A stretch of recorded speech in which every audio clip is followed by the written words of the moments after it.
안녕하십니까, 이장입니다.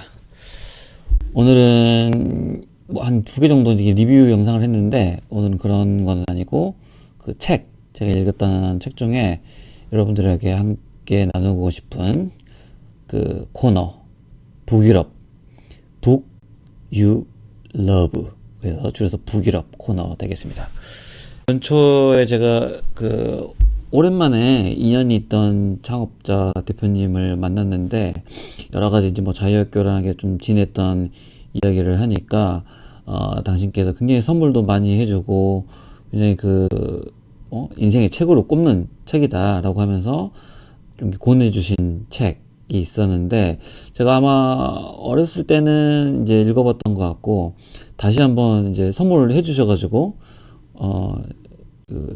올해 가장 처음 읽게 되었습니다. 그래서 그 책을 소개해드리고 싶은데, 이제 연금술사라는 책이에요. 그래서 아마도 읽어보신 분들도 있을 것 같고, 거의 2001년에 책이 나왔으니까 10몇 년 전, 거의 20년 가까이 된 책이기도 하죠. 베스트셀러에 오랫동안 올라와 있기도 이제 했었고요.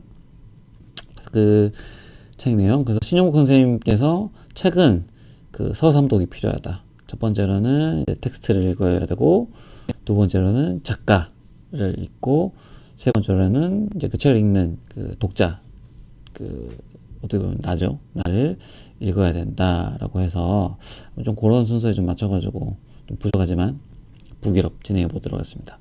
일단은 제가 이제 책을 읽으면서 조금 밑줄을 쳐놨던, 전체적으로 선물을 받았는데 리디북스에 그런 기능이 있어가지고 밑줄을 쳐놨던 내용들을 조금 여러분들이랑 공유해 보도록 하겠습니다. 첫 번째, 표지에서부터 조금 이제 형광펜을 치기 시작했던 것 같아요. 위대한 업의 비밀을 알고 그 비밀을 사용할 줄 아는 연금술사 제이에게. 업의 비밀, 그 다음에 그 비밀을 사용할 줄 아는 연금술사 제이에게. 세상의 만물은 모두 한 가지 안에, 자네가 무언가를 간절히 원할 때 온 우주는 자네의 소망이 실현되도록 도와준다네. 약간 좀 이렇게 많이 들어본 우주의 기운에 대한 부분인 것 같은데, 저도 뭔가 제가 이제 하고 싶은 일이나 하려고 하는 일에 대해서 세상에 약간 계속 좀 신호를 보내는 그런 걸 좀 많이 좀 느끼는 데도 좀 있었던 것 같아요. 그 신호에 대해서 제가 얼마나 잘 응답을 하느냐에 대한 부분, 또 조금 저랑 일맥상통하는 부분이 있어가지고 밑줄을 쳤던 것 같고요. 사람들은 삶의 이유를 무척 빨리 배우는 것 같아. 아무도 그래서 그토록 빨리 포기하는지도 몰라. 그래, 그런 게 바로 세상이지. 행복의 비밀은 이 세상 모든 아름다움을 보는 것, 그리고 동시에 숟가락 속에 담긴 기름 두 방울을 잊지 않는 데 있도다. 제 양들을 더 빨리 되찾기 위해서입니다. 기회가 가까이 오면 우리는 그걸 이용해야 합니다.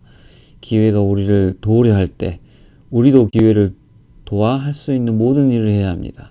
그것을 은혜의 섭리라고 하기도 하고 초심자의 행운이라고도 합니다. 세상은 참으로 많은 언어로 이야기를 하는군. 고통 그 자체보다도 고통에 대한 두려움이 더 나쁜 거라고 그대의 마음에게 일러주게. 어떠한 마음도 자신의 꿈을 찾아 나설 때는 결코 고통스러워하지 않는 것은 꿈을 찾아가는 매 순간이란 신과 영겁의 세월을 만나는 순간이기 때문이라고 말일세. 무언가를 찾아 나서는 도전은 언제나 초심자의 행운으로 시작되고 반드시 가혹한 시험으로 끝을 맺는 것이네. 그대에게 아주 간단한 세상의 법칙을 보여주기 위해서였네. 눈앞에 아주 엄청난 보물이 놓여 있어도 사람들은 절대로 그것을 알아보지 못하네. 왜인 줄 아는가? 사람들이 보물의 존재를 믿지 않기 때문이지. 내 안에 이미 가지고 있는 보물에 대한 눈을 키우라는 이야기인 것 같고요. 네가 울음을 터뜨리게 될 장소를 그냥 지나치지 마. 그 자리가 바로 내가 있는 곳이고 네 보물이 있는 곳이니까. 작가의 말, 위대한 업은 하루아침에 이루어지는 게 아니었다. 그것은 하루하루 자아의 신화를 살아내는 세상 모든 사람 앞에 조용히 열려 있었다. 이런 문장들이 저에게 조금 가슴속으로 다가왔던 것 같고요. 저에게 소개시켜드렸던 이제 그 신효권 선생님 말씀이죠. 책은 반드시 3번 읽어야 합니다. 먼저 텍스트를 읽고 그 다음으로 필자를 읽고 그리고 최종적으로는 그것을 읽고 있는 독자 자신을 읽어야 합니다. 여기 그 코엘료 이분이 코엘료가 산티아고 길에서 당신이 배운 것은 무엇입니까?에 대한 그 질문에 대해서 답을 한 게 있더라고요. 그래서 여기 좀 공유하면서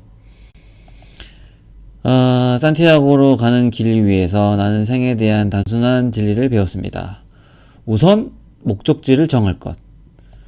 아마 이제 그 작가의 경우에는 그때는 목적지는 산티아고 대 콤포스텔라의 대상당에 도착하는 것이었지요. 한 몇백 킬로 되는 그 순례자의 길로 유명하죠. 그래서 원래는 그렇게 유명하지 않았다가 아마 파울콜레 때문에 굉장히 지금도 많은 한국 분들이 찾아가고 있고 한국 분들이 많은 민폐를 끼치고 있다는 기사도 보게 됐습니다.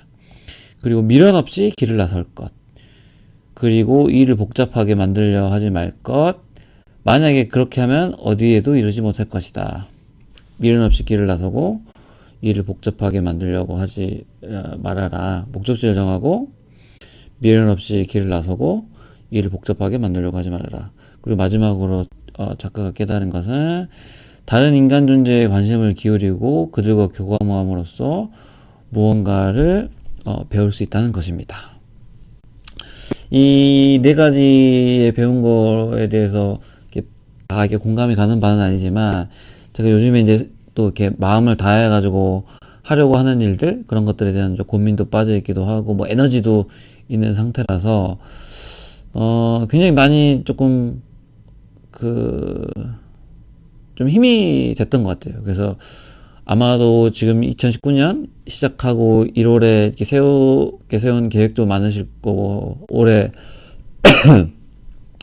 하고 싶은 뭐 일이나 이런 것들도 많이 있는 상황에서 혹은 어떤 일을 해야 될지 모르겠다라고 좀 이렇게 깊은 생각에 잠겨 계신 분들에게 어떻게 보면은 연금술사라는 책을 다시금 한번 읽어보시면 어떨까라는 생각이 들었습니다.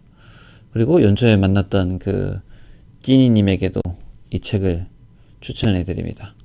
혹시 만약 책을 안 가지고 있다면은 저도 선물을 받았던 것처럼 저도 이 책 선물을 찐이님에게 꼭 해드리고 싶네요.